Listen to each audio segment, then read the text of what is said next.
Good evening. മാറ്റിനി ട്രിബ്യൂണലിലേക്ക് എല്ലാവർക്കും സ്വാഗതം. പതിപോലെ ശനിയാഴ്ച ദിവസം വളരെ പ്രാധാന്യമുള്ള ഒരു വിഷയമാണ് നമ്മൾ ചർച്ച ചെയ്യുന്നത്. ഇന്ന് ലോക ജലദിനമാണ്, മാർച്ച് 22.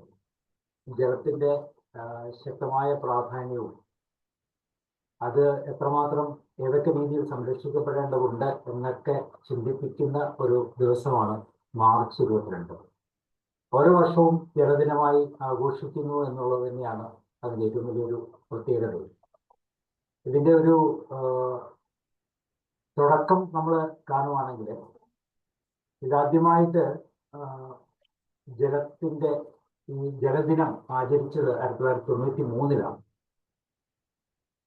1992 ബ്രസീലിലെ റിയോ ഡി ജനീറോയിൽ നടന്ന ഒരു ഭൂമി മേഖലാ സമ്മേളനം, ഒരു എർത്ത് സമിറ്റ്, ഐക്യരാഷ്ട്ര സഭ അവിടെ വെച്ചിട്ടാണ് മാർച്ച് 22 ലോക ജലദിനം എന്ന് പ്രഖ്യാപിക്കുന്നത്. ഓരോ വർഷവും ഓരോ പ്രത്യേക ആശയം അല്ലെങ്കിൽ ഒരു തീമിനെ അടിസ്ഥാനപ്പെടുത്തിയാണ് ലോക ജലദിനം ആചരിക്കുന്നത്.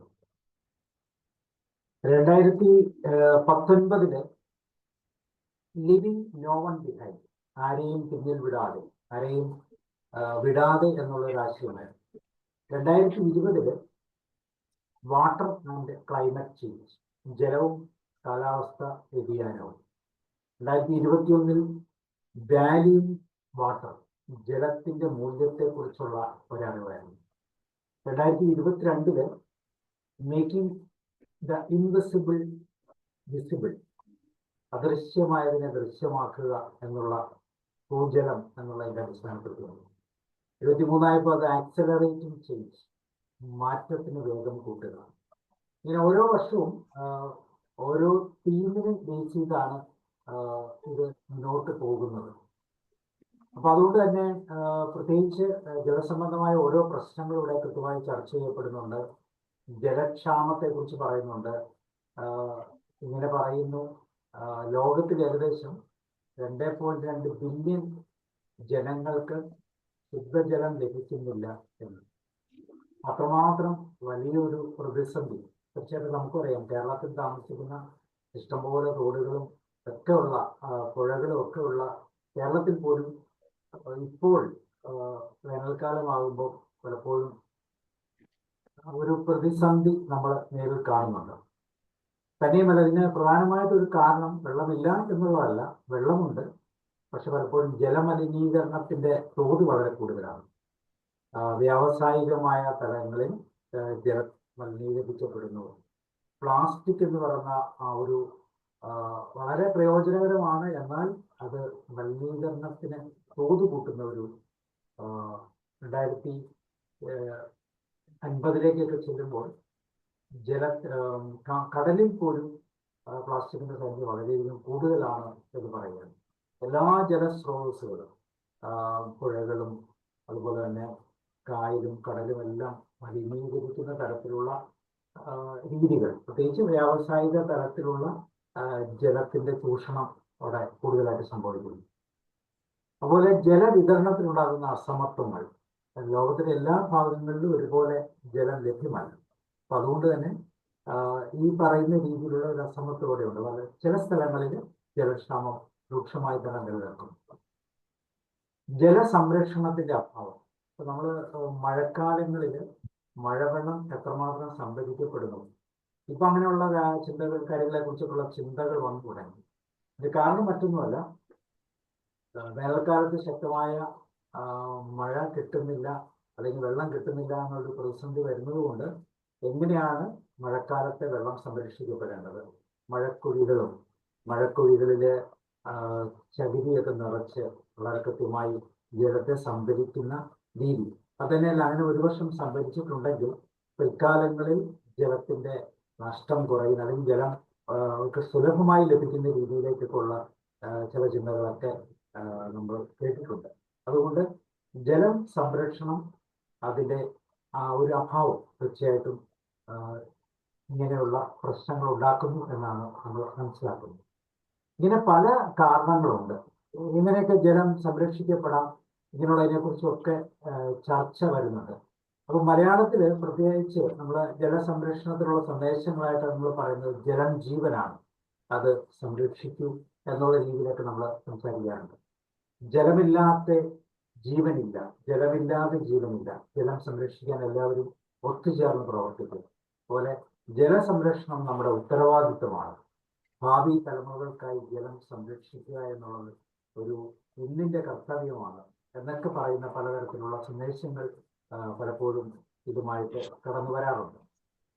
പലപ്പോഴും ഇതുപോലുള്ള ലോക ജലദിനം ആചരിക്കുന്നത് സെമിനാറുകൾ, വർക്ക്ഷോപ്പുകളൊക്കെ നടത്തിയാണ്. ജലമലിനീകരണം തടയാനുള്ള പലതരത്തിലുള്ള പ്രവർത്തനങ്ങളെ കുറിച്ച് തിരിച്ചറിയുക, ധാരാളം വൃക്ഷങ്ങൾ നട്ട് ജലസംരക്ഷണത്തെ പ്രോത്സാഹിപ്പിക്കുക, സാമൂഹിക മാധ്യമങ്ങളിലൂടെ ജലസംരക്ഷണത്തിനുള്ള നിയതമായ സന്ദേശങ്ങൾ നൽകുക, ഇങ്ങനെയൊക്കെ നമ്മൾ ചെയ്യാറുണ്ട്. അപ്പൊ അതുകൊണ്ട് തന്നെ പലപ്പോഴും ജലത്തെ എങ്ങനെ കൂടുതൽ സംരക്ഷിക്കാൻ സാധിക്കും എന്നുള്ള ചിന്തകളൊക്കെ നമ്മളിലേക്ക് കടന്നു വരാം. പ്രത്യേകിച്ച് മഴവെള്ളം കൃത്യമായി സംഭരിക്കപ്പെടുക എന്നുള്ളത് തന്നെയാണ് ജലത്തിന്റെ ലഭ്യത വർദ്ധിപ്പിക്കാനുള്ള ഏറ്റവും പ്രധാനപ്പെട്ട ഒരു പ്രോസസ്സായിട്ട് നമ്മൾ കാണുന്നത്. പിന്നെ വരുന്നത് ജലം പുനരുപയോഗം ചെയ്യുക, മലിനജലം ശുദ്ധീകരിച്ച് വീണ്ടും വീണ്ടും ഉപയോഗിക്കുക. നമുക്കറിയാം വിദേശങ്ങളിൽ, അറബ് രാജ്യങ്ങളിലൊക്കെ കടൽ വെള്ളം കൃത്യമായിട്ട് ശുദ്ധീകരിച്ച് അതിലൂടെ ഒത്തിരി പ്രയോജനകരമായ റിസൾട്ടുകൾ കൊണ്ടുവരുന്നതായി നമുക്കറിയാം. നമ്മുടെ നാട്ടിൽ ജലം സുലഭമായതുകൊണ്ട് പലപ്പോഴും അങ്ങനെയുള്ള പ്രോസസ്സുകൾ പോകുന്നില്ല. പക്ഷെ തീർച്ചയായും ഇനിയുള്ള കാലഘട്ടങ്ങളിൽ ഇതുപോലെ മലിനജലം ശുദ്ധീകരിച്ച് വീണ്ടും വീണ്ടും ഉപയോഗിക്കുന്ന രീതികൾ കാണാം. വിദേശങ്ങളിലൊക്കെ പോയി കഴിഞ്ഞാൽ അവിടെ കാണുന്നത് മലിനമായി വരുന്ന എല്ലാ ജലവും ഒന്നോ രണ്ടോ റീസൈക്കിൾ ചെയ്ത്, ആദ്യത്തെ റീസൈക്കിൾ ചെയ്തത് വൃക്ഷങ്ങൾക്ക് അല്ലെങ്കിൽ ചെടികൾക്കൊക്കെ നനയ്ക്കാൻ ഉപയോഗിക്കുക. അതിനുശേഷം വീണ്ടും അത് കൃത്യമായി ശുദ്ധീകരിച്ച് നമുക്ക് കുടിക്കാനൊക്കെ ആയിട്ട് ഉപയോഗിക്കാറാണ്. പിന്നെ ഒരു പാർട്ട് ഇതാണ് ജല മലിനീകരണത്തെ കൃത്യമായി തടയുക. പ്ലാസ്റ്റിക്, രാസവസ്തുക്കൾ അങ്ങനെയുള്ളതൊക്കെ ജലസ്രോതസ്സുകളിൽ, പുഴകളിലും അതുപോലെ തന്നെ തടാകങ്ങളിലും ഒക്കെ പോകാതിരിക്കാനുള്ള ശ്രദ്ധ കൃത്യമായി ചെലുത്തുക. പിന്നെ ജലസംരക്ഷണ നിയമങ്ങൾ കൃത്യമായി പാലിക്കുക. പലതരത്തിലുള്ള നിയമങ്ങൾ, അതുകൊണ്ട് കർക്കശമായ നിയമങ്ങളിലൂടെ തീർച്ചയായിട്ടും നമുക്കറിയാം പ്ലാസ്റ്റിക് അല്ലെങ്കിൽ വേസ്റ്റുകളെല്ലാം പുഴയിലേക്കും തോടുകളിലേക്കും ഒക്കെ വലിച്ചെറിയുന്ന ഒരു സംസ്കാരം നമുക്ക് നിലനിൽക്കുന്നുണ്ട്. അങ്ങനത്തെ സംസ്കാരങ്ങളെ കൃത്യമായിട്ട് നിയമത്തിലൂടെ ശിക്ഷിക്കപ്പെടുന്ന അവസ്ഥകളുണ്ട്. പിന്നെ ജലത്തിന് ബോധവൽക്കരണം കൃത്യമായി നടത്തുക, ജലത്തിന്റെ അമൂല്യത, ജലം ജീവനാണ്, അല്ലെങ്കിൽ ജീവന്റെ തുടിപ്പ് ജലത്തിലാണ് എന്ന് തിരിച്ചറിയുന്ന വിധത്തിലുള്ള ബോധവൽക്കരണത്തിലൂടെയൊക്കെ ഇതിനെ നമുക്ക് ഒരു പരിധിയിലധികം കൃത്യമായിട്ട് നിലനിർത്താൻ പറ്റും. ആദ്യം പറഞ്ഞ പോലെ ലോക ജലദിനവുമായി ചിന്തിക്കുമ്പോൾ നമുക്ക് ചെയ്യാനുള്ള കുറേ പ്രോസസ്സുകൾ എന്ന് പറയുന്നത് സെമിനാറുകൾ, വർക്ക്ഷോപ്പുകളൊക്കെ സംഘടിപ്പിക്കുക, പിന്നെ ക്ലീൻ ചെയ്യാനുള്ള ഒരവബോധം, പ്രത്യേകിച്ച് നദികൾ, കായലുകൾ. നമുക്കറിയുന്നുണ്ട് നദികളിൽ, കായലുകളിലൊക്കെ കുപ്പികൾ, പ്ലാസ്റ്റിക് മാലിന്യങ്ങളൊക്കെ ഇറക്കി രാവിലെ മുതൽ വൈകുന്നേരം വരെ പറക്കുന്ന ഒരു വ്യക്തിയെ കുറിച്ച്. അപ്പൊ അങ്ങനെയുള്ള പ്രവർത്തനങ്ങളിൽ വളരെ കൃത്യമായി നമ്മൾ ഇടപെടുന്നു. പിന്നെ വൃക്ഷം നട്ട് ജലസംരക്ഷണം നടത്തുക, സാമൂഹിക മാധ്യമങ്ങളിലൊക്കെ, പ്രത്യേകിച്ച് വിദ്യാഭ്യാസ സ്ഥാപനങ്ങളിൽ കുട്ടികൾക്കുണ്ടാകുന്ന അവബോധം, വിദ്യാർത്ഥികളെ ജലസംരക്ഷണത്തെ കുറിച്ച് കൃത്യമായി പഠിപ്പിച്ച് അത് കൃത്യമായി അവരിലൂടെ അടുത്ത ഭാവി അല്ലെങ്കിൽ പുതുതലമുറയുടെ പ്രവർത്തനങ്ങളായിട്ട് അതിനെ മാറ്റുക. ഇങ്ങനെയുള്ള കാര്യങ്ങളൊക്കെ വളരെ പ്രാധാന്യം അറിയിക്കുന്നു എന്ന് വേണം മനസ്സിലാക്കാൻ. ജലം ജീവനാണ്, അത് സംരക്ഷിക്കൂ എന്നുള്ള ആ വലിയ ഉത്തരവാദിത്വമാണ് ഈ ലോക ജല ദിനവുമായി ബന്ധപ്പെട്ട് നമുക്ക് പറയാം. ജലത്തിന്റെ അമൂല്യത, അതിനെക്കുറിച്ച് കൃത്യമായിട്ട് തിരിച്ചറിയുക. നമുക്കറിയാം ജലം എങ്ങനെയൊക്കെയാണ് ഇന്ന് പലപ്പോഴും ഉപയോഗിക്കപ്പെടുന്നത്. ഓക്കെ, നമുക്കൊരു ഡിസ്കഷനിലേക്ക് പോകാം. ജലത്തെക്കുറിച്ച് ഇന്നത്തെ ലോക ജലദിനത്തിൽ നമുക്ക് മനസ്സിലാക്കിയിട്ടുള്ള ജീവിത സാഹചര്യങ്ങളിലൂടെ ജലത്തെ എങ്ങനെയാണ് നമ്മൾ കണ്ടിരിക്കുന്നത്, എങ്ങനെയാണ് അതിനെ നമ്മൾ സംരക്ഷിക്കുന്നത്, അല്ലെങ്കിൽ അതിനുള്ള സ്റ്റെപ്പുകൾ എന്തൊക്കെയാണെന്നൊക്കെ നമുക്കൊന്ന് ചിന്തിക്കാം. സാറിന് കേൾക്കാമോ? കേൾക്കാം.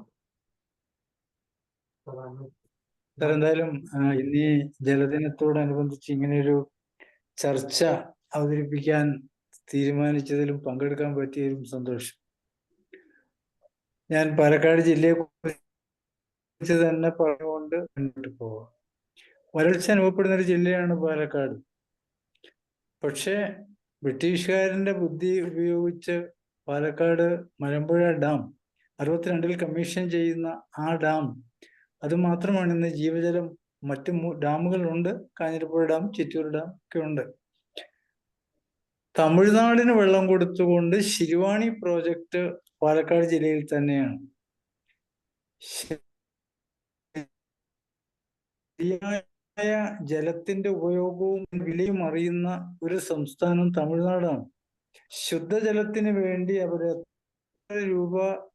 എത്ര കോടി രൂപ വേണമെങ്കിലും ചർച്ച ചെയ്യാൻ തയ്യാറാണ്. അവരുടെ ഭൂഗർഭ ജലം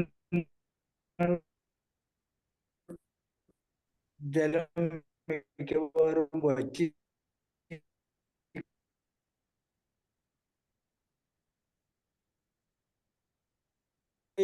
അവരെടുത്ത് വരും. അപ്പൊ ഈ ശിരുവാണി പക്ഷെ ആ വെള്ളം പോലും തരാൻ അവർ തയ്യാറല്ല. ഡാമുകളൊക്കെ തന്നെ അവരുടേതാക്കി മാറ്റുകയാണ്. പത്തനംതിട്ട ആ ഭാഗത്തുണ്ടല്ലോ ഒരു വലിയ ഡാം, അതിൽ നിന്ന് കേരളത്തിന് കിട്ടേണ്ട വെള്ളം മേടിക്കാൻ ഇച്ഛാശക്തിയുള്ള രാഷ്ട്രീയ ഭരണകൂടങ്ങൾ നമുക്ക് നഷ്ടപ്പെടുന്നു. ഞാൻ ഇങ്ങനെ പറയാൻ കാരണം മലമ്പുഴ ഡാമിൽ നിന്ന് കൺസ്ട്രക്ഷന്റെ കുഴപ്പത്തിലുള്ള പോലും പൊട്ടുന്നുമില്ല. പക്ഷെ അതിബുദ്ധിമാന്മാരമായ തമിഴ്നാട് പ്രദേശങ്ങളിൽ നിന്ന് ഡാമിലേക്ക് വരേണ്ട വെള്ളത്തെ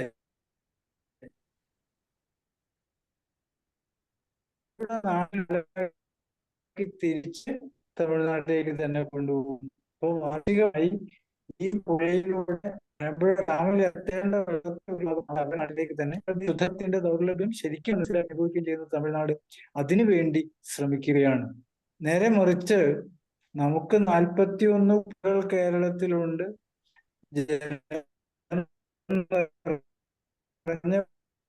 പുഴകളാണ്. വേനൽക്കാലം ആ ജലത്തെ സംരക്ഷിക്കാനുള്ള ശക്തിയോടുകൂടി തടയണകളോ അതിന് കൃത്യമായി പ്രോപ്പർ ആയിട്ടുള്ള ഒരു പ്രവർത്തനം കേരളത്തില് വന്നിട്ടുള്ള ഒരു സർക്കാരും ചെയ്തിട്ടില്ല. തടയണകൾ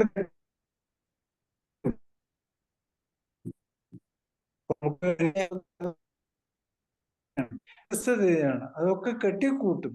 പക്ഷെ മെയിൻറ്റെയിൻ ചെയ്യാൻ ആളില്ല, അല്ലെങ്കിൽ മെയിൻ്റനൻസിന് പണം കൊടുക്കാൻ ആളില്ല.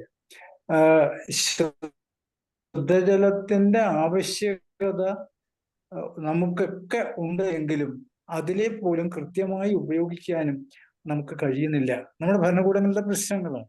ഇനി ഭരണകൂടം അവിടെ നിൽക്കട്ടെ, മാനുഷികമായ നമ്മുടെ അവസ്ഥ.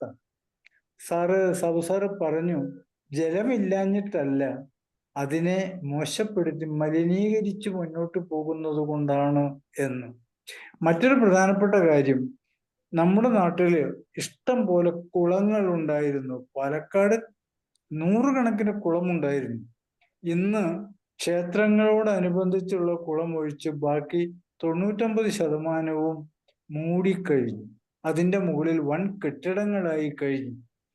അപ്പൊ അത് നീർത്തടത്തിന്റെ രീതിയിൽ പിടിച്ചു നിർത്താൻ ഇപ്പോ കുളം നികത്തുന്നതൊക്കെ ഒന്ന് മാറ്റി വെച്ചിട്ടുണ്ട്.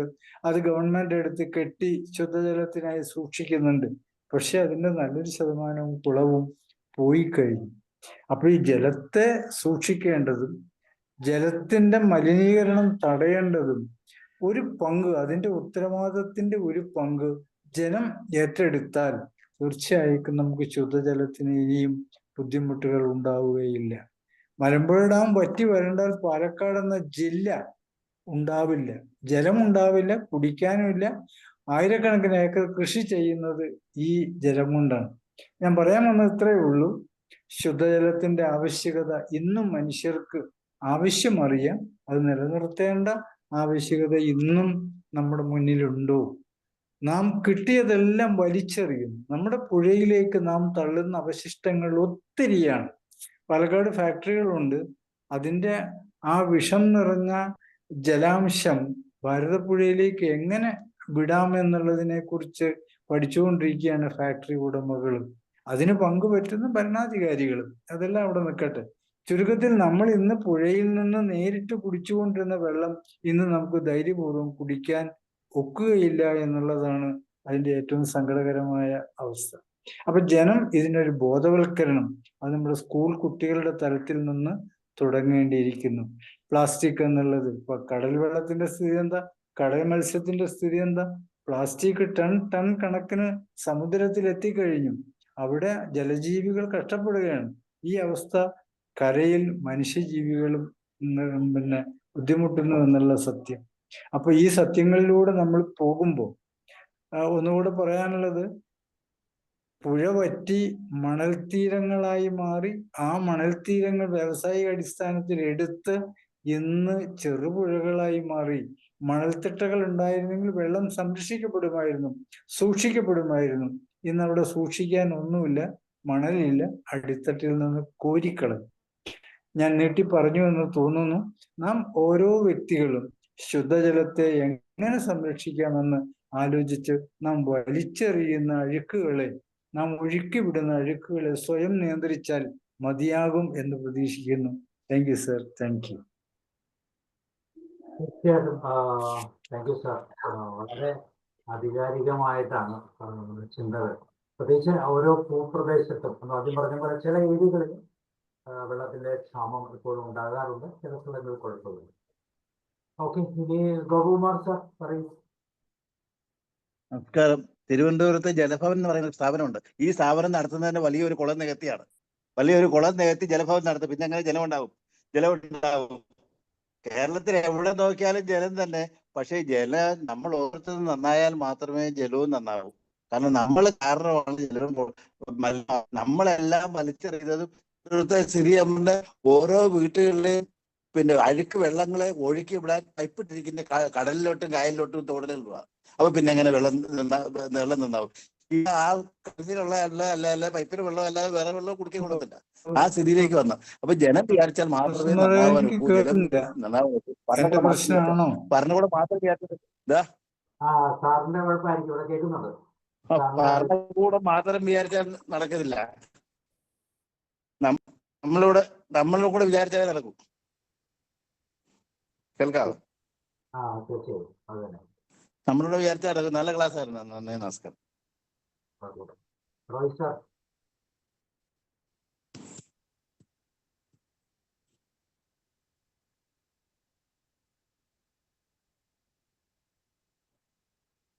നമ്മള് ഈ ജലം സുഭിക്ഷമായി അനുഭവിച്ചുകൊണ്ടിരുന്ന സംസ്ഥാനമാണ് കേരളം.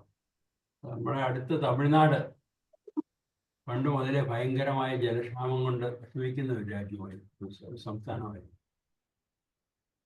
അപ്പോ ഇന്ന് ലോക ജലദിനത്തില് ഈ ജലത്തിനെ കുറിച്ച് ഒന്ന് ചിന്തിക്കാനുള്ള അവസരം നമുക്കെല്ലാം ഉണ്ടാവുകയാണ് എങ്കിൽ അതിൻ്റെ ഗൗരവം കൂടുതൽ മനസ്സിലാക്കാൻ പറ്റും. അതിന് പറ്റിയ ഒരു അവസരമാണ് ഇന്ന് നമ്മൾ ഈ വേദിയിൽ ഉണ്ടാക്കിയിരിക്കുന്നത്. ഇപ്പോൾ നല്ല ശുദ്ധജലം കുടിക്കണമെങ്കിൽ കുപ്പിവെള്ളം കുടിക്കണം എന്ന സ്റ്റേജിലേക്ക് വന്നിരിക്കുന്ന ഒരു കാലമാണിത്.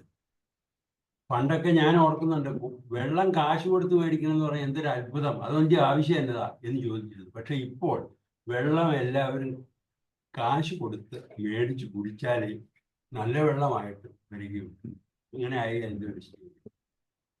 സുലഭമായി കിട്ടിക്കൊണ്ടിരുന്ന വെള്ളം അത് വേണ്ട വിധത്തിൽ യൂട്ടിലൈസ് ചെയ്യാതെ വ്യാവസായിക വിപ്ലവമൊക്കെ വന്നപ്പോഴത്തേക്കും ഈ വേസ്റ്റുകളെല്ലാം ഈ വെള്ളത്തിലേക്ക് വരാൻ തുടങ്ങി.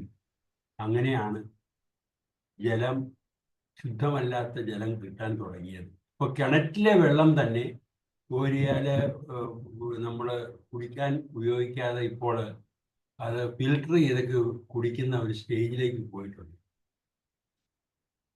അപ്പോൾ ഈ ഒരവസ്ഥയിൽ നമ്മളുടെ കുട്ടികളെ ഒക്കെ മനസ്സിലാക്കി കൊടുത്തിട്ടൊന്നും കാര്യമില്ല. നല്ല വെള്ളം കുടിക്കണമെങ്കിൽ കുപ്പിവെള്ളം മേടിച്ചാൽ മതിയല്ലോ എന്നുള്ള രീതിയിലാണ് ഇപ്പോൾ കാര്യങ്ങളുടെ പോക്ക്. അപ്പോൾ ഈ ഫാക്ടറികളിൽ നിന്നുമുള്ള വേസ്റ്റ് കൂടാതെ ഈ പ്ലാസ്റ്റിക് വേസ്റ്റുകൾ അതും എല്ലാം കൊണ്ടുപോയി കളയാൻ പറ്റിയ ഒരു സ്ഥലം നമ്മുടെ പുഴകളും തോടുകളും ഒക്കെ ആയിട്ടാണ് ഇപ്പോൾ ജനം കാണുന്നത്.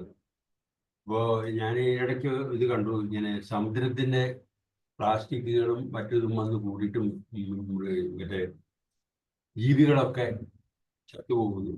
അതിനു വേണ്ടിയിട്ട് ഡ്രഡ്ജിങ് പോലെ എന്തോ ഒരു കാര്യങ്ങൾ നടത്തി പല രാജ്യങ്ങളിലും അത് ശുദ്ധീകരിക്കാനുള്ള നടപടികൾ സ്വീകരിക്കുന്നു എന്ന് പറയുന്ന. ഇപ്പൊ നമ്മളെ എവിടെ നോക്കിയാലും വെള്ളം കുറച്ച് സൂക്ഷിക്കുക, അമിതമായി കളയരുത് എന്നത് അല്ലാണ്ട് ശുദ്ധജലം ഉപയോഗിക്കേണ്ടതിൻ്റെ കാര്യങ്ങളെ കുറിച്ച് ആരും ഒന്നും പറഞ്ഞിരിക്കുന്നു.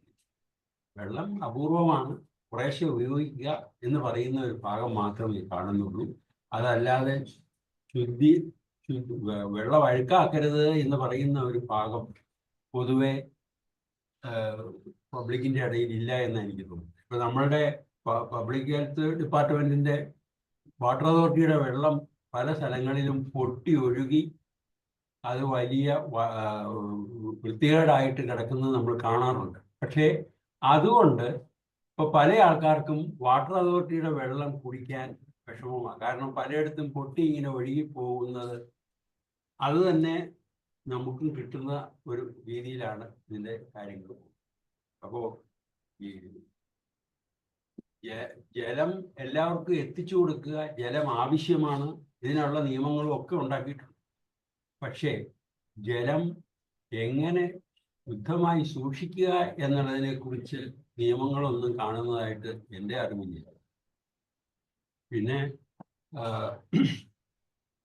ഈ പ്ലാസ്റ്റിക്കും മറ്റു വസ്തുക്കളും ഒക്കെ അവിടെ ഇവിടെ കെട്ടിക്കിടന്ന് അതിൽ കണ്ട ജീവികളും ഒക്കെ വന്ന് മഴ പെയ്യുമ്പോൾ ഇതെല്ലാം കൂടെ ഒലിച്ച് വെള്ളത്തിൽ വരികയൊക്കെ ചെയ്യുന്നത് പ്രധാനപ്പെട്ട ഒരു കാര്യമാണ്. ഞാൻ ഈ ജലനിധിയായിട്ട് ബന്ധപ്പെട്ടപ്പോൾ അതിനകത്ത് അവര് വേൾഡ് ബാങ്കിന്റെ ഒരു സ്കീമായിരുന്നു അത്. അതിൽ അവർ പറഞ്ഞിട്ടുണ്ട്, വെള്ളം കിണറ്റിലെ വെള്ളമാണെങ്കിലും അതില് 200-ൽ പരം ആൽഗകൾ ഈ വെള്ളത്തിലുണ്ട്. അത് മനുഷ്യന് ഉപകരിക്കുന്നതും എന്നാൽ പല ആരോഗ്യങ്ങൾക്കും കാരണമാകുന്നതുമായ ആൽഗകളുണ്ട്. സ്ഥിരമായി ഒരു പ്രദേശത്ത് ഈ പറയുന്ന ദോഷകരമായ ആൽഗയുള്ള വെള്ളം കുടിച്ചാൽ ആ പ്രദേശത്ത് ഒരു പ്രത്യേക രോഗങ്ങൾ ഉണ്ടാകാൻ ചാൻസ് ഉണ്ട് എന്നാ പറയുന്നത്. അപ്പോ നമ്മളൊക്കെ എപ്പോഴും വെയിൽ കൊണ്ട വെള്ളം അല്ലെങ്കിൽ പൊട്ടാസ്യം പെർമാംഗനേറ്റ് കലക്കുന്ന എന്നൊക്കെ പറയുന്ന ആ ഭാഗം ആണ് നമ്മളെ ശുദ്ധജലമാക്കുന്നതിന് വേണ്ടി ഉപയോഗിക്കുന്നത്. എന്നാൽ അങ്ങനെയല്ല, വെള്ളം മൂടി സൂക്ഷിക്കണം, കിണർ വെള്ളമായാലും മൂടി സൂക്ഷിക്കണം എന്നാണ് വേൾഡ് ബാങ്കിന്റെ ഡയറക്റ്റീവ്. കാരണം വെയിലും സൂര്യപ്രകാശവും ഇത് ഒക്കെ ഏൽക്കുമ്പോഴാണ് ഈ ആൽഗകളൊക്കെ മൾട്ടിപ്ലൈ ചെയ്ത് വേറെ കുഴപ്പങ്ങൾ ഉണ്ടാകുന്നതെന്നാണ് പറയുന്നത്. അതുപോലെ തന്നെ അതിൽ വളരുന്ന ചെടികളിൽ നിന്നും ഒക്കെ ഈ പറയുന്ന ആൽഗകളുടെ ശല്യം ഉണ്ടാവും. അതുകൊണ്ട് ഇത് മൂടി സൂക്ഷിക്കണം എന്ന് പറയുമ്പോൾ നമ്മുടെ നാട്ടുകാരായ ആൾക്കാരുടെ ധാരണ വെയിൽ കൊള്ളണം, വൃക്ഷങ്ങൾ ചെടികൾ അതിനകത്ത് വളരണം, എന്നാൽ മാത്രമേ ഓക്സിജൻ ജനറേറ്റ് ചെയ്യുള്ളൂ എന്നൊക്കെ ഉള്ള സയന്റിഫിക് ആയിട്ടുള്ള തത്വങ്ങളൊക്കെയാണ് പറയുന്നത്. അതിന് വളരെ എതിരായിട്ട് ആൾക്കാർ മൂവ് ചെയ്തു വന്നത്. അത് മൂടണം എന്ന് പറഞ്ഞാൽ നടക്കുക, പിന്നെ നിർബന്ധിച്ച് ചെയ്യിക്കേണ്ടി വന്നിട്ടുണ്ട്. അപ്പോൾ ജലം ശുദ്ധിയായിട്ട് ഉപയോഗിക്കുന്നതിനുള്ള നിയമങ്ങളൊന്നും ഇന്ന് ഇല്ല. എങ്കിലും ലോജിക്കായിട്ട് ചിന്തിച്ചാണ് കാര്യങ്ങളൊക്കെ പറയുന്നത്. ഇതൊരു പ്രധാനപ്പെട്ട കാര്യമാണ്. പിന്നെ ഈ പറയുന്ന പകർച്ചവ്യാധികളും മറ്റതും എല്ലാം ഉണ്ടാകുന്നതിനുള്ള ചാൻസും അതുപോലെ തന്നെ ഈ ഒരു കാര്യം വളരെ പ്രധാനപ്പെട്ടതാണ്. ചില ഏരിയയിലുള്ള വെള്ളം സ്ഥിരമായി കുടിക്കുന്നവർക്ക് ചില സ്ഥായിയായ അസുഖങ്ങൾ ഉണ്ടാകുമെന്ന് പറയും. ഏതായാലും ഈ ഇങ്ങനെ ഒരു ലോക ജലദിനം എന്ന് പറയുന്നത് നമ്മളെ സംബന്ധിച്ച് ഏറ്റവും പ്രധാനമായിട്ടുള്ളത് ശുദ്ധജലം, വെള്ളം അശുദ്ധമാക്കാതെ സൂക്ഷിക്കുക എന്ന് പറയുന്നതാണ് ഏറ്റവും പ്രധാനമായ ഒരു കാര്യം. തമിഴ്നാട്ടിലൊക്കെ വളരെയധികം ജലക്ഷാമം ഉണ്ടായിരുന്നതാണ്. ഇപ്പൊ അവരവിടെ ജലക്ഷാമമൊക്കെ പോയെങ്കിലും അതിന് ചില പ്രോപ്പറായിട്ടുള്ള ചില ഇതുണ്ട്. ഇപ്പൊ നമ്മളെ പോലെ തന്നെ വേസ്റ്റ് വെള്ളം ഇതിൽ പ്രത്യേകം കളയാൻ വേണ്ടിയുള്ള സാനിറ്ററി പ്രൊവിഷൻസ് കെട്ടിടം അപ്രൂവ് ചെയ്യുമ്പോൾ, പ്ലാൻ അപ്രൂവ് ചെയ്യുമ്പോൾ അത് വേണമെന്നാണ് പറയുന്നത്. ഇവിടെ അങ്ങനെയൊന്നുമില്ല. വേസ്റ്റ് വെള്ളം ഡയറക്റ്റ് ചെയ്യേണ്ട കാര്യങ്ങളൊന്നും നമുക്കില്ല. അപ്പോൾ അതുപോലെയുള്ള കാര്യങ്ങളും നിയമങ്ങളും ഒക്കെ അനുശാസിക്കുന്ന രീതിയിൽ അവർ പ്രവർത്തിക്കുന്നതുകൊണ്ട് അവിടെ ഈ വക പ്രശ്നങ്ങൾക്ക് വളരെ ചാൻസ് കുറവാണ്. നമുക്ക് അതുപോലെയുള്ള വെള്ളം, നല്ല വെള്ളം കിട്ടാനുള്ള ചില നിയമങ്ങൾ ഉണ്ടാക്കി നടപ്പിൽ വരുത്തേണ്ടതായ ആവശ്യമാണ് വന്നിരിക്കുന്നത്.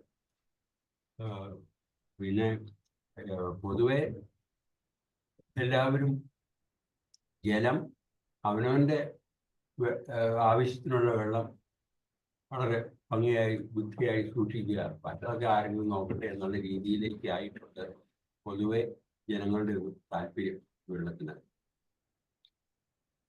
അപ്പോൾ അത് തന്നെയല്ല, പഴയ പോലെ അല്ലല്ലോ ഇപ്പോൾ വെള്ളം. ശുദ്ധജലത്തിൽ കുളിക്കാൻ പറ്റിയല്ല, പൈപ്പിലൂടെയുള്ള കുളികളാണ്.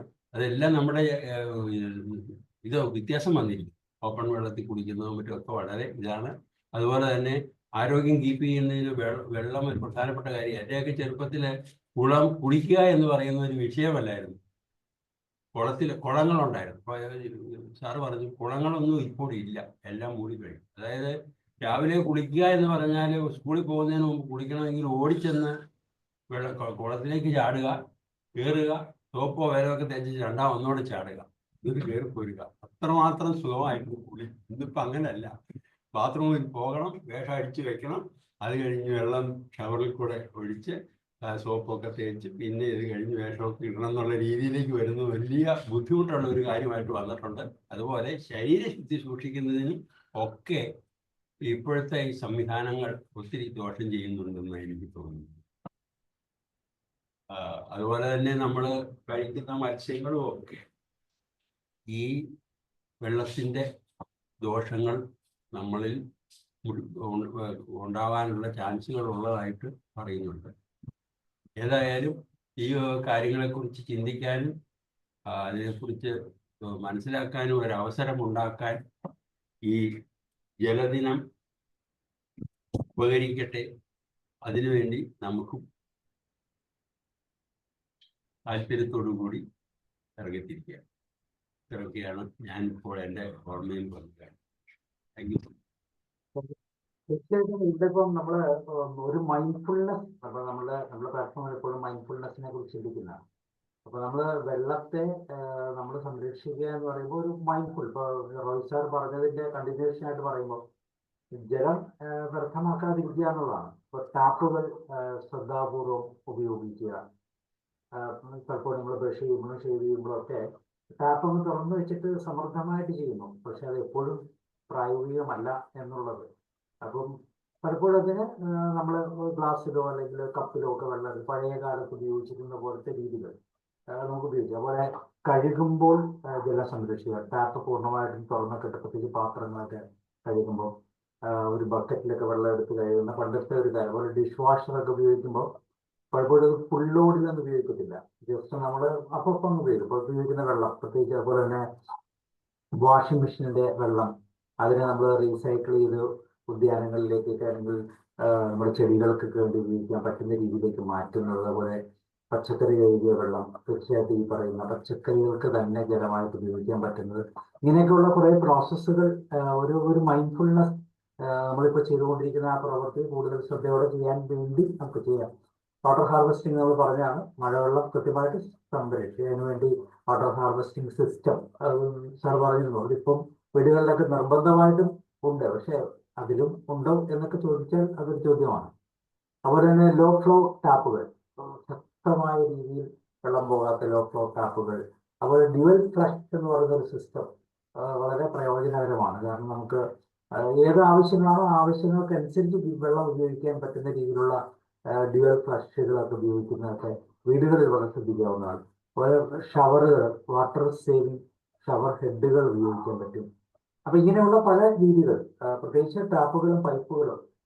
ജലം ചോർച്ചയാണ് ഏറ്റവും വലിയ. ചെറിയൊരു പൈപ്പ് തുറന്നു കിടന്ന് അല്ലെങ്കിൽ ഡ്രോപ്പായിട്ട് വെള്ളം പോയാൽ അത് ഒരു ദിവസം കൊണ്ട് ഒരു ടാങ്ക് മുഴുവൻ വറ്റുന്ന രീതിയിലേക്ക് വരാം. വേറെ ഒന്നും വേണ്ട, നമ്മൾ വീഴുന്ന ഫ്ലഷ് എന്തെങ്കിലും കാരണവശാൽ അത് കൃത്യമായിട്ട് അടഞ്ഞിട്ടില്ലെങ്കിൽ, അതിനൊരു പ്രോബ്ലം ഉണ്ടെങ്കിൽ ഒരു ടാങ്ക് വെള്ളമൊക്കെ വളരെ ഈസി ആയിട്ട് ഒഴുകി പോകാനുള്ള സംവിധാനങ്ങളല്ല. അപ്പോൾ അവർക്ക് ജലച്ചോർച്ചയാണ് വളരെ കൃത്യമായിട്ട്. നമുക്കറിയാം, നമ്മുടെ നിരത്തുകളിലേക്ക് പോകുമ്പോൾ അവിടെ വെള്ളം ചോർന്ന് പോകുന്ന പല സാഹചര്യങ്ങളും നമ്മൾ കണ്ടിട്ടുണ്ട്. അങ്ങനെയുള്ള സാഹചര്യങ്ങൾ അതുപോലെ തന്നെ ബാത്ത് ടബുകളൊക്കെ ഉപയോഗിക്കുമ്പോൾ തീർച്ചയായിട്ടും വെള്ളം വളരെയധികം കൂടുതലായിട്ട് വരും.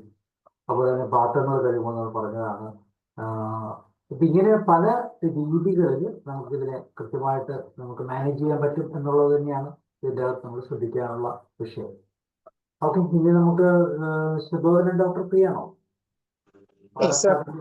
പറയും പറഞ്ഞോട്ടെ. പറയും. ഈ അന്തരീക്ഷത്തിൽ ഇഷ്ടം പോലെ ഓക്സിജനും ഉണ്ട്, ഹൈഡ്രജനും ഉണ്ട്. അപ്പൊ ഇതിനെ ഒന്ന് കൂട്ടിച്ചേർത്താൽ നമുക്ക് H2O ഉണ്ടാക്കാൻ എന്താണ് പ്രയാസം എന്ന് സാധാരണ കുട്ടികൾ ചോദിക്കാറുണ്ട്. കാരണം 2 ഹൈഡ്രജനും 1 ഓക്സിജനും കൂടെ ചേർന്ന് ഒരു H2O ഉണ്ടാക്കാം. പക്ഷെ അതിന്റെ കാരണം ഇത് രണ്ടിനെയും ബോണ്ട് ചെയ്യുന്നത് ഈ കെമിസ്ട്രിയിൽ പണ്ട് കെമിസ്ട്രി പഠിച്ച കോവാലന്റ് ബോണ്ടേജ് ആണ്. അപ്പോൾ അതിഭയങ്കരമായ എനർജി യൂസ് ചെയ്താലേ ഈ 2 ഹൈഡ്രജനും 1 ഓക്സിജനും കൂടെ കൂടി ചേർത്തിട്ട് ജലം ഉണ്ടാക്കാൻ പറ്റുള്ളൂ. അത് തന്നെയല്ല, അത് വലിയ കമ്പസ്റ്റൻ ഉണ്ടാകും. ഈ ലാബിലോ അല്ലെന്നുണ്ടെങ്കിൽ ടാങ്കുകളിലോ ഒക്കെ ഇങ്ങനെ ഉണ്ടാക്കി സംഭരിക്കാൻ നോക്കിയാൽ അതിഭയങ്കരമായ പൊട്ടിത്തെറികളും തീപിടുത്തമൊക്കെ ഉണ്ടാകുന്നതുകൊണ്ടാണ് നമുക്ക് ഈ വലിയ റിച്ച് കൺട്രീസ് ആയിട്ടുള്ള ഗൾഫും ഒക്കെ ഈ ഡീസലൈനേഷൻ എന്ന് പറഞ്ഞ കടൽ വെള്ളം ശുദ്ധീകരിക്കലും ഒക്കെ ചെയ്യുന്നതിന്റെ കാരണം ഇത് അന്തരീക്ഷത്തിലെ ഹൈഡ്രജനും ഓക്സിജനും തമ്മിൽ മനുഷ്യന് പെട്ടെന്ന് കൂട്ടിച്ചേർക്കാൻ പറ്റില്ല. അതുകൊണ്ടാണ് കോവാലന്റ് ബോണ്ടേജ് ആയതുകൊണ്ടാണ്, ഒരുപാട് എനർജി ആവശ്യമുണ്ട് ഇതിൽ. അതുകൊണ്ടാണ് ഇത് ഉണ്ടാക്കാത്തത്. പിന്നെ ഇതിൽ നമ്മൾ തമിഴ്നാടിന്റെ ഉലയനൻ സാറ് തമിഴ്നാട് നമ്മുടെ വെള്ളം മോഷ്ടിച്ചു കൊണ്ടുപോകുന്ന കാര്യമൊക്കെ പറയുകയുണ്ടായി. അപ്പൊ ഈ വെള്ളത്തിനോടനുബന്ധിച്ച് ഞാനൊരു കാര്യം പറയാം. ഈ ശിരുവാണി വെള്ളം നമ്മൾ കോയമ്പത്തൂരിനൊക്കെ കൊടുത്ത്, കോയമ്പത്തൂർ പണ്ട് ജലത്തിന് വലിയ ക്ഷാമമായിരുന്നു. കോയമ്പത്തൂർ ജോലി കിട്ടിക്കഴിഞ്ഞാൽ അവരുടെ മുടി കേടുവന്നു പോവും, അവര് കരിവാളിച്ചു പോവും എന്നൊക്കെ ആയിരുന്നു. പക്ഷെ ശിരുവാണി വെള്ളം ഏറ്റവും ശുദ്ധമായ വെള്ളമാണ്. ആ വെള്ളം ബോട്ടിൽ നിറച്ചാൽ നമ്മുടെ കേരളത്തിന് മുഴുവൻ ആവശ്യമായിട്ടുള്ള ശുദ്ധജലം കിട്ടുന്ന രീതിയിലുള്ള ഒന്നാണെങ്കിലും തമിഴ്നാടിന് പോയി. പിന്നെ അതേപോലെ തന്നെ പറമ്പിക്കുളം ആളിയാറ്. അപ്പൊ അതിൽ ഉലയനൻ സാർ അറിയാൻ വേണ്ടി ഞാനൊരു സത്യം പറയാം. അതായത് ഒരു 20 വർഷം ജയലളിത മുഖ്യമന്ത്രി ആയിരുന്ന സമയത്ത് ഞാൻ ഈ ഒരു ആവശ്യത്തിനായിട്ട് എൻ്റെ ഒരു സുഹൃത്ത് കോയമ്പത്തൂര് വർക്ക് ചെയ്യുന്നുണ്ട്. പറമ്പിക്കുളം ആളിയാറിന്റെ എക്സിക്യൂട്ടീവ് എഞ്ചിനീയർ ആണ്. അദ്ദേഹം മരിച്ചുപോയി, അതുകൊണ്ട് ധൈര്യമായിട്ട് പറയാം. ബാലകൃഷ്ണൻ ആണ് അദ്ദേഹത്തിന്റെ പേര്. നമ്മുടെ ഇലപ്പുള്ളി പള്ളത്തേരിലായിരുന്നു അദ്ദേഹത്തിന്റെ വീട്. അദ്ദേഹത്തിന്റെ ഭാര്യ ആരോഗ്യമാത സ്കൂളിലെ അധ്യാപിക ആണ്. അപ്പോൾ അവിടെ അദ്ദേഹമായിട്ട് നല്ല സ്നേഹബന്ധമുണ്ട്. അത് കഴിഞ്ഞ് മകൻ ഈ അമേരിക്കയിലേക്ക് പഠനത്തിന് പോകുന്നു എന്ന് പറഞ്ഞു. അപ്പൊ ഇപ്പോഴത്തെ പോകുന്ന പോലെയല്ല, അന്നത്തെ കാലത്ത് അമേരിക്കയിലേക്ക് പോകണമെന്നുണ്ടെങ്കിൽ നമ്മുടെ വലിയ ആളുകളുടെ മക്കൾക്കേ പോകാൻ പറ്റുള്ളായിരുന്നു. അപ്പൊ അദ്ദേഹം എന്നോട് പറഞ്ഞത് തമിഴ്നാട് ഗവൺമെന്റ് ആണ് അദ്ദേഹത്തിന്റെ 2 ആൺമക്കളുടെയും എഡ്യൂക്കേഷൻ സ്പോൺസർ ചെയ്തിട്ട് ഈ അമേരിക്കയിൽ അയച്ച് പഠിപ്പിക്കുന്നത്. അതിന്റെ കാരണം ഈ നമ്മുടെ പറമ്പിക്കുളം ആളിയാർ കരാറില് ഈ വെള്ളം കേരളത്തിന് അനുവദനീയമായ വെള്ളം തന്നോ എന്നുള്ള കണക്ക് ഈ തമിഴ്നാട് സർക്കാർ ആണ് തയ്യാറാക്കി ഈ പറമ്പിക്കുളം ആളിയാറിലെ എഞ്ചിനീയറെ കൊണ്ട് സൈൻ ചെയ്യിച്ചിട്ടാണ് കൊടുക്കുന്നത്. ഇപ്പൊ നമ്മുടെ വിഹിതം നമുക്ക് കിട്ടി എന്ന് പറഞ്ഞ് നമ്മള് പറയുമ്പോൾ ഇത് അദ്ദേഹം പറഞ്ഞ കാര്യമാണ്. അതായത് ജയലളിത മുഖ്യമന്ത്രി ആയിരുന്നപ്പോൾ 100 കോടി രൂപ കേരളത്തിലെ ഉദ്യോഗസ്ഥന്മാർക്ക് കൈക്കൂലി കൊടുക്കാനായിട്ട് മുഖ്യമന്ത്രിയുടെ സ്പെഷ്യൽ ഫണ്ടായിട്ട് അവർ സൂക്ഷിക്കുന്നുണ്ട്. അപ്പോൾ ഈ വെള്ളത്തിന് അത്ര വില അവർ കൽപ്പിച്ചിരുന്നു. ഒരു തുള്ളി വെള്ളം കിട്ടിയാൽ അത് പച്ചക്കറിയായിട്ടും അത് പാലായിട്ടും ഒക്കെ ഉൽപ്പാദിപ്പിക്കാനായിട്ട് അവർ ശ്രമിക്കുമ്പോൾ നമ്മൾ ഈ വെള്ളം ഒരു ശല്യമാണെന്നും പറഞ്ഞ് അത് ഒഴുക്കി കളയുകയും അത് 44 നദിയിൽ കൂടെ വേഗം അറേബ്യൻ സീയിലേക്ക് അതിനെ തള്ളിവിടാനായിട്ട് പരിശ്രമിക്കുമ്പോൾ കേരളത്തിന് ധാർമ്മികമായിട്ട് ഈ വെള്ളത്തിന് മേൽ അവകാശം ഉന്നയിക്കാൻ യാതൊരു അധികാരവും ഇല്ലെന്ന് എൻ്റെ അഭിപ്രായം. കാരണം ഈ വെള്ളം നമ്മൾ ഉപയോഗിക്കുന്നില്ല. നമ്മൾ ഈ വെള്ളം ഉപയോഗിച്ച് കൃഷി ചെയ്യില്ല, നമ്മൾ ഈ വെള്ളം ഉപയോഗിച്ച് പശുവിനെ കുളിപ്പിക്കില്ല, നമ്മൾ ഈ വെള്ളം നന്നായിട്ട് നമ്മൾ യൂസ് ചെയ്യുകയും ചെയ്യില്ല. അപ്പൊ അത് ഉപയോഗിക്കാൻ ഞാൻ കാത്തിരിക്കുന്ന ഒരു സംസ്ഥാനത്തിന് അത് എടുത്തിട്ട് ആ വെള്ളം കൺവേർട്ട് ചെയ്യുന്നത് ഞാൻ അതേപോലെ അവരുടെ ബിൽഡിംഗ് പെർമിഷൻ, ഈ കന്നുകാലികളുടെ ഷെഡിനും ഒക്കെ അവർ നിബന്ധന വെച്ചിട്ടുള്ളത് റെയിൻ വാട്ടർ ഹാർവെസ്റ്റ് കമ്പൽസറിയാണ്. മേൽക്കൂരയിൽ വീഴുന്ന ശുദ്ധജലം സംഭരിച്ച് ടാങ്കിലോ അല്ലെങ്കിൽ ഭൂമിക്കടിയിലോ അത് വിടുക തന്നെ വേണം. അതുപോലെ മലിനജലം അവിടുത്തെ ഫ്ലാറ്റ് നിർമ്മിക്കുന്നതിനൊക്കെ വളരെ കർശനമായ നിയമമുണ്ട്. ഈ മലിനജലം ഒഴുക്കി കളയാൻ പറ്റില്ല, റീസൈക്കിൾ ചെയ്തിട്ട് ഫ്ലഷ് ചെയ്യുന്ന കക്കൂസ് ടാങ്കിലേക്കും ഒക്കെ എത്തിക്കാൻ വേണ്ടിയിട്ടുള്ള സംവിധാനം ഒക്കെ അവർ കർശനമായിട്ട് പറയുന്നുണ്ട്. നമ്മുടെ പാലക്കാട് ഉള്ള ഫ്ലാറ്റുകൾ ഉലയനാൻ സാറിന് അറിയാമല്ലോ, ബിൽടെക്കിന്റെ ഫ്ലാറ്റുകൾ, ജയരാജ് ഫ്ലാറ്റുകൾ, ഈ ഫ്ലാറ്റുകളിൽ എവിടെയും നമ്മുടെ ഈ റീസൈക്ലിംഗ് ഓഫ് വേസ്റ്റ് വാട്ടർ ഇല്ല. അത് മുഴുവൻ ഒഴുക്കി അങ്ങോട്ട് കളഞ്ഞ് നശിപ്പിക്കലാണ്. അപ്പൊ നമ്മുടെ നിയമങ്ങൾ പര്യാപ്തമാണെന്നുള്ളത് ഒരു കാര്യം. പക്ഷെ എന്തായാലും ഈ ലോക ജനദിനത്തിന് നമ്മൾ വെള്ളത്തിന്റെ പ്രാധാന്യം പറയുമ്പോൾ ഒരു കാര്യം കൂടെ, എനിക്കറിയാവുന്ന ഒരു കാര്യം കൂടെ പറയാൻ സാർ. അതായത് നമ്മൾ വെള്ളം ശുദ്ധീകരിക്കുന്നതിന് ഉപയോഗിക്കുന്ന പറഞ്ഞാൽ ക്ലോറിനേറ്റ് ചെയ്യുകയാണ്. കുറെ ബ്ലീച്ചിങ് പൗഡർ കലക്കിയിട്ട് അത് ഇപ്പോൾ ഒരു ഈ കോളിഫോം ബാക്ടീരിയയുടെ അളവ് കൂടുതലാണെങ്കിൽ എന്ത് ചെയ്യും, ക്ലോറിനേഷന്റെ അളവ് വർദ്ധിപ്പിക്കും. ഈ ക്ലോറിൻ വെള്ളത്തിൽ അരിയുമ്പോൾ ഹൈഡ്രോക്ലോറിക് ആസിഡ് ആയിട്ടാണ് അത് മാറുന്നത്. അപ്പൊ നേർപ്പിച്ച ഹൈഡ്രോക്ലോറിക് ആസിഡ് ആണ് ഈ നമ്മൾ പബ്ലിക് വാട്ടർ സപ്ലൈ സിസ്റ്റത്തിൽ നിന്ന് കുടിക്കുന്നത്. അത് കാരണമാണ് മലയാളികൾ മുഴുവൻ എല്ലിന് കേടുള്ളവരാണ്. എല്ല് തേയ്മാനം, ഇടുപ്പ് തേയ്മാനം, മുട്ട് തേയ്മാനം, കുന്തിച്ചിരിക്കാൻ വയ്യ, അതേപോലെ തന്നെ പല്ല് കേട് ഒക്കെ ആയിട്ട്. നമുക്ക് പാലക്കാട് ടൗണിൽ തന്നെ ഈ പല്ല് ഡോക്ടർമാർ എത്ര ഉണ്ടെന്ന് എണ്ണിയാൽ തീരില്ല, അത്രയധികം. കാരണം ഇതിനെല്ലാം കാരണം ഈ ക്ലോറിനേറ്റഡ് വാട്ടർ കുടിക്കുന്നത് കാരണം ഈ കാൽസ്യം അലിഞ്ഞങ്ങ് പോകും, അത് ദ്രവിപ്പിച്ച് കളയുന്ന രീതിയിൽ ഓസ്റ്റിയോപൊറോസിസ് ഒക്കെ വരുന്നത് എൻ്റെ ഏറ്റവും പ്രധാന കാരണം ഈ ക്ലോറിനേറ്റഡ് വെള്ളം കുടിക്കുന്നതുകൊണ്ടാണ്. അപ്പോൾ അതേപോലെ ഈ ജലം നല്ലതെന്ന് ധരിച്ച് നമ്മൾ കുളിക്കുന്നുണ്ടല്ലോ. ഇപ്പൊ 2-3 വാട്ടർ സപ്ലൈ സ്കീംസ് നമ്മുടെ കേരളത്തിലുണ്ടായിരുന്നു. ഒന്ന് ജലനിധി, അത് വേൾഡ് ബാങ്കിന്റെ സഹായത്തോട്. പിന്നെ ജപ്പാൻ കുടിവെള്ള പദ്ധതി. ജപ്പാൻകാർക്ക് ഈ നമ്മളെ നല്ലവെള്ളം കുടിപ്പിക്കണമെന്ന് വല്ല താല്പര്യം ഉണ്ടായിരുന്നു, പക്ഷെ നമ്മൾ അതും വാങ്ങിയെടുത്തു. പിന്നെ ജൽജീവൻ മിഷൻ, അതും ഈ പറഞ്ഞ പോലെ ഉള്ള അതിലൊക്കെ കമ്മീഷൻ അടിക്കാൻ വേണ്ടിയിട്ട് നമ്മുടെ ഒരു മന്ത്രി അറിയപ്പെട്ടതേ പൈപ്പ് മന്ത്രി എന്നായിരുന്നു. അദ്ദേഹം മരിച്ചുപോയി. ഒരു നേരത്തെ പൈപ്പ് കുംഭകോണത്തിലൊക്കെ അകപ്പെട്ട്. അപ്പൊ ഇത് ശുദ്ധജലം തരാനുള്ള വ്യാജേന കുഴൽ വാങ്ങി കുഴിച്ചിടലും ഒക്കെ. അപ്പം ഭയങ്കര കള്ളന്മാരും മടിയന്മാരുമായ നമുക്ക് ഈ 44 നദികളും അതേപോലെ തന്നെ പശ്ചിമഘട്ടവും എല്ലാം തന്നെങ്കിലും നമ്മൾ ജലം ഉപയോഗിക്കുന്നില്ല. പക്ഷെ ഇപ്പോ അതിനെ പറ്റിയിട്ടൊരു അവബോധമൊക്കെ ഉണ്ടായി വരുന്നുണ്ട്. ഈ എൻ്റെ നേതൃത്വത്തിൽ എലപ്പുള്ളിയിൽ വലിയൊരു പദ്ധതി നടപ്പാക്കിയിരുന്നു. ജൽജീവൻ മിഷന്റെ വാട്ടർ എയ്ഡ് ഇന്ത്യ എന്ന് പറയുന്ന ഒരു NGOയുടെ ഫണ്ട് വാങ്ങിയിട്ട് നമ്മൾ ഈ എലപ്പുള്ളിയിലെ സ്കൂളുകളും വീടുകളുടെ എല്ലാം കോൺക്രീറ്റ് മേൽക്കൂരയിൽ നിന്ന് വെള്ളം ഇറക്കി കിണറ്റുകളിലേക്കൊക്കെ വിട്ട് റീചാർജ് ചെയ്ത് ഇവിടുത്തെ ഗ്രൗണ്ട് വാട്ടർ ലെവലൊക്കെ വർദ്ധിച്ചപ്പോൾ കേന്ദ്ര ഗവൺമെന്റിന്റെ അവാർഡ് കിട്ടി. അത് നമ്മുടെ പാലക്കാട് പീപ്പിൾസ് സർവീസ് സൊസൈറ്റി ആയിരുന്നു നോഡൽ ഏജൻസി ആയിട്ട് പ്രവർത്തിച്ചത്. ആ വെള്ളം ഭൂമിയുടെ അടിയിലുള്ളത് ടാപ്പ് ചെയ്യാനാണ് ഇപ്പോ നമ്മുടെ ഈ ബ്രൂവറി എലപ്പുള്ളിയിൽ സ്ഥാപിക്കുകയും അത് മദ്യമാക്കിയിട്ട് നമ്മളെ കുടിപ്പിച്ച് നമ്മളെ സന്തുഷ്ടരാക്കാൻ വേണ്ടിയിട്ട് ഈ ഡീപ് ബോർവെല്ലിലേക്ക് കൊടുത്ത ഒരു സിസ്റ്റം. അതേപോലെ ഇപ്പോൾ ഒരുപാട് പുതിയ സിസ്റ്റംസ് വന്നിട്ടുണ്ട് നമുക്ക് ഈ റെയിൻ വാട്ടറിനെ പിടിച്ച് ഭൂമിയിലേക്ക് ഇറക്കാൻ വേണ്ടിയിട്ട്. ഈ വെള്ളത്തിന്റെ ക്വാളിറ്റി വർദ്ധിപ്പിക്കാൻ റിവേഴ്സ് ഫ്ലോ, കിണറുകളിലേക്ക് ഈ വെള്ളം ടാപ്പ് ചെയ്തിട്ട് മഴവെള്ളം ഇറക്കി വിട്ടാൽ വെള്ളത്തിന്റെ ക്വാളിറ്റി ഇമ്പ്രൂവ് ചെയ്യും. അതിൽ ഈ അലിഞ്ഞു ചേർന്ന മലിന വസ്തുക്കളെല്ലാം തിരിച്ചൊഴുകിയിട്ട് ശുദ്ധജലമായിട്ട് പോകും. അതുപോലെ ഉണങ്ങിപ്പോയ കുളങ്ങളിലെല്ലാം ഈ ഇഞ്ചക്ഷൻ വെൽസ് എന്ന് പറഞ്ഞുണ്ട്.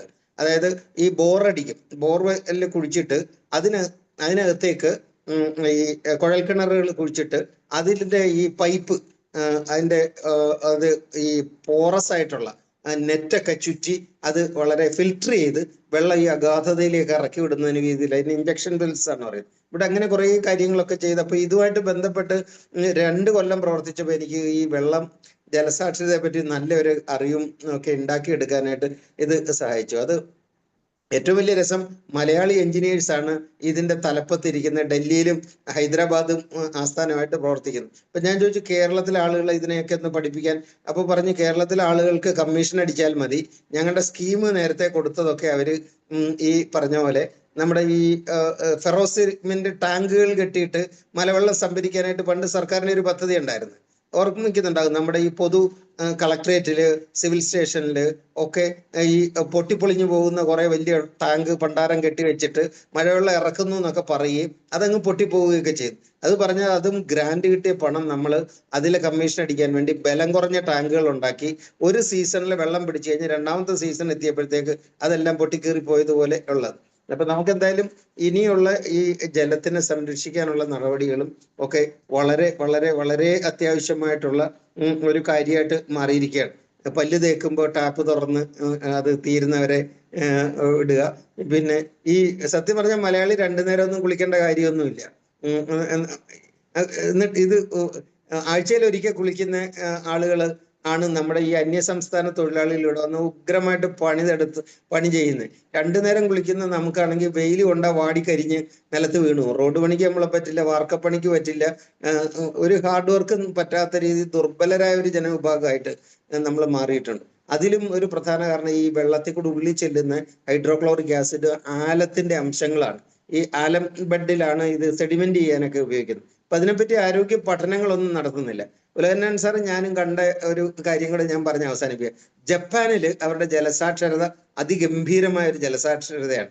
ടാപ്പ് വെള്ളം നമുക്ക് അവിടെ എടുത്ത് കുടിക്കാൻ യാതൊരു പ്രശ്നമില്ല. അപ്പൊ ഞാൻ അവിടെ ഒരു നദി കാണണമെന്ന് ആവശ്യപ്പെട്ട് പ്രൈം മിനിസ്റ്ററുടെ ടീമായിട്ട് OISKയുടെ ടീമായിട്ട് പോയതുകൊണ്ട് അവർ 3-4 നദികൾ കൊണ്ടുപോയി കാണിച്ചു. ആ നദി ശുദ്ധീകരിക്കാൻ വേണ്ടി അവർ എടുക്കുന്ന ടെക്നോളജി അത് ഗംഭീരമാണ്. അവർ ഈ നമ്മുടെ ബാംബു ചാർക്കോൾ പ്രായമെത്തിയ മുള വെട്ടി നുറുക്കിയിട്ട് അത് അൺഎയ്റോബിക് കണ്ടീഷനിൽ ഓക്സിജൻ സാന്നിധ്യം ഇല്ലാതെ കമ്പസ്റ്റ് ചെയ്ത്, അതിന് ഹൈഡ്രജനാണ് ഉപയോഗിക്കുന്നത്, കമ്പസ്റ്റ് ചെയ്തിട്ട് അത് കരിക്കട്ടകളാക്കി മാറ്റിയിട്ട് മാസത്തിലൊരിക്കൽ അവരുടെ ഈ പുഴകളിൽ മുഴുവൻ റബ്ബർ ബോട്ടുകളിൽ സഞ്ചരിച്ച് ഇതിങ്ങനെ വെതറിയിടുമ്പോഴത്തേക്ക് അതിലെ ഫൗൾ സ്മെല്ലിംഗ് ഗ്യാസും എല്ലാം അത് പിടിച്ചെടുക്കും. പത്തോജനിക് ബാക്ടീരിയ മുഴുവൻ ഇത് അബ്സോർബ് ചെയ്യും. മത്സ്യങ്ങൾക്ക് ആവശ്യമായിട്ടുള്ള പ്ലാങ്ക്ടൻസിന് വളമായിട്ട് ഇത് മാറുകയും യഥേഷ്ടം ഈ കണ്ണാടി പോലെ തെളിഞ്ഞു കിടക്കുകയാണ്. നമ്മൾ അന്തം വിട്ടു. ഈ മത്സ്യങ്ങളൊക്കെ നമ്മുടെ അക്വേറിയത്തിൽ ഓടുന്ന പോലെയാണ് ഈ നദികളിൽ ഓടുന്നത്.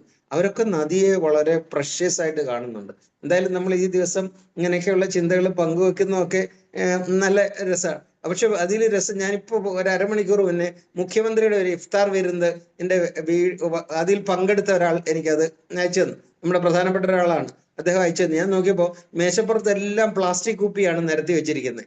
ഈ ഇഫ്താർ വിരുന്ന് എന്ന് പറഞ്ഞാൽ വിശക്കുന്ന ആളുകൾക്ക്, പകൽ പട്ടിണി ഇരുന്ന ആളിന് വൈകുന്നേരം ലഘുഭക്ഷണം ദഹിക്കാൻ വേണ്ടിയിട്ട് കഞ്ഞിയോ എല്ലാം കൊടുക്കുന്നതിന് പകരമായിട്ട് ഭയങ്കര ഗംഭീര കോഴിക്കാലും ആടിന്റെ തുടകളും ഒക്കെ വെച്ച് അവിടെ എല്ലാം കുപ്പിവെള്ളം വെച്ചിരിക്കുന്നത് ഒരു ആൾ കുടിച്ച് വലിച്ചെറിയുന്ന ആ ഇഫ്താർ വിരുന്നിലെ കുപ്പികളെല്ലാം കൂടെ തന്നെ ഒന്ന് എടുത്തു നോക്കിയാൽ ഏതാണ്ട് ഒരു പുഴ മലിനീകരിക്കാനും മാത്രമുള്ള കുപ്പികൾ. അത് ഈ ദിവസം ആയതുകൊണ്ട് എനിക്ക് അയച്ചു തന്നതാണിത്. ഇത്രയും പ്ലാസ്റ്റിക് കുപ്പി എവിടെയാണ് കൊണ്ട് കളയുന്നത് എന്നും പറഞ്ഞിട്ട്, അതും എല്ലാം ഭയങ്കര തീറ്റപ്പണ്ടാരങ്ങളായി ഇരുന്നിട്ട് ഈ ഇതൊക്കെ ആഹരിക്കാൻ ഇരിക്കുന്നത്. അത് മര്യാദയ്ക്കൊന്ന് കഴിച്ചിട്ടുണ്ടെങ്കിൽ ആശുപത്രിയിലാവും. കാരണം അവരാരും തന്നെ നല്ല ദഹനശേഷിയുള്ള ചെറുപ്പക്കാരല്ല, ഒരു പ്രായം കഴിഞ്ഞവരും. അപ്പൊ ഞാനിത് കണ്ടതിന്റെ ഇതിൽ കുറ്റം പറഞ്ഞതല്ല, അത് കിട്ടാത്തതിന്റെ കൊതിക്കറവ് പറഞ്ഞതല്ല. പക്ഷെ അത് നമ്മൾ ഈ പറഞ്ഞ പോലെ മലിനപ്പെടുത്താതെ നമ്മുടെ ജലസ്രോതസ്സുകൾ മിനിമം വെള്ളം ഉപയോഗിക്കല്, നമ്മളായിട്ട് ഒരു മാലിന്യം ഉണ്ടാക്കരുത് എന്നുള്ള ഒരു ധാരണ, പറ്റിയ മേൽക്കൂരയിൽ നിന്ന് നമ്മുടെ കിണറ്റിലേക്കോ പറമ്പിലേക്കോ വെള്ളം ഇറക്കി വിടാനുള്ള ഒരു സംവിധാനം, വെള്ളത്തിനെ ഉപേക്ഷിച്ച് റോഡിലേക്ക് വെട്ടി കളയാതെ നമ്മുടെ പറമ്പിൽ തന്നെ ഇറക്കലും ഒക്കെ ചെയ്തു കഴിഞ്ഞാൽ നമ്മൾ ആരുടെയോ കിണറ്റിലെ വെള്ളം പൊന്താനൊക്കെ ആയിട്ട് സഹായിക്കും. എന്തായാലും നല്ലൊരു വിഷയം തെരഞ്ഞെടുത്തതിൽ സാബു സാറിനെ അഭിനന്ദിക്കുന്നു. Thank you. തീർച്ചയായും വളരെ ക്രിയാത്മകമായ കുറെ ചിന്തകളാണ് സാർ പറഞ്ഞത്. പ്രത്യേകിച്ച് ജപ്പാനിൽ പോയപ്പോ കണ്ട സാർ പറയും. സാർ കേൾക്കുന്നില്ലോ? സാർ കേൾക്കുന്നില്ലല്ലോ? സാർ പറയുന്നത് കേൾക്കുന്നുണ്ടോ?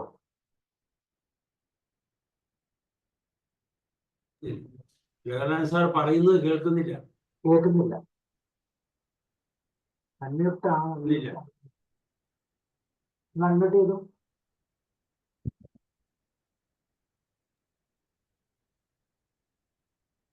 ഇല്ല, അറിയില്ല. ഒന്ന് ഞാൻ പുറത്തിറങ്ങിയിട്ടൊന്ന് വരും. ഇനി സ്നേഹത ജോർജ് സാർ അറിയുന്നുണ്ടോ? വളരെ പ്രത്യേകതയുള്ള ഒരു ദിവസമാണ്. അതുകൊണ്ട് തന്നെ വാട്ടർ കൺസർവേഷൻ എന്ന് പറയുന്ന ഒരു വിഷയം ചിന്തിക്കാനും അതുമായിട്ട് ബന്ധപ്പെട്ട് എന്തെങ്കിലുമൊക്കെ പബ്ലിക്കായിട്ട് പറയാനും ഒക്കെ ഉള്ള ഒരു വലിയ അവസരം. സ്നേഹത്തിലുണ്ടോ ജോർജ് സാർ? ഓക്കെ, എങ്ങനെ നമുക്ക് വൈകിട്ട് ചെയ്യാം. ഓക്കെ, കുഴപ്പമില്ല. ഞാൻ സാർ വരുമെന്ന് നോക്കട്ടെ. അപ്പൊ ചെറിയൊരു മൈൻഡ്ഫുൾനെസ് എന്ന് പറയുന്ന ഒരു തലം നമ്മൾ അപ്ലൈ ചെയ്യുന്ന ഒത്തിരി വ്യത്യാസങ്ങൾ നമ്മുടെ ജല സംരക്ഷണവുമായി ബന്ധപ്പെട്ട് നമുക്ക് ചെയ്യാൻ പറ്റും എന്നുള്ളതാണ് ശ്രദ്ധിക്കേണ്ട വിഷയം. നിവൃത്തിയില്ലാതെ വരുമ്പോൾ നമ്മളതൊക്കെ ശ്രദ്ധിക്കാറുണ്ട്. അപ്പൊ അല്ലാത്തപ്പോൾ നമ്മൾ വളരെ സുലഭമായിട്ട് ഉപയോഗിക്കാറുമുണ്ട് എന്നുള്ളതാണ് ഓക്കെ, അങ്ങനെയാണെങ്കിൽ ഇന്നത്തെ ദിവസം തീർച്ചയായിട്ടും നമുക്ക് ഒരു അവയർനെസിന്റെ തലത്തിൽ നിന്നുകൊണ്ട് ചിന്തിക്കാം. ഓക്കെ, ഇപ്പൊ വൈൻഡപ്പ് ചെയ്യാം ദിവസം. Okay okay, thank you. നാളെ നമുക്ക് എനിക്ക് അർജുനന്റെ പാട്ടുകളാണ്. Okay, good night, by.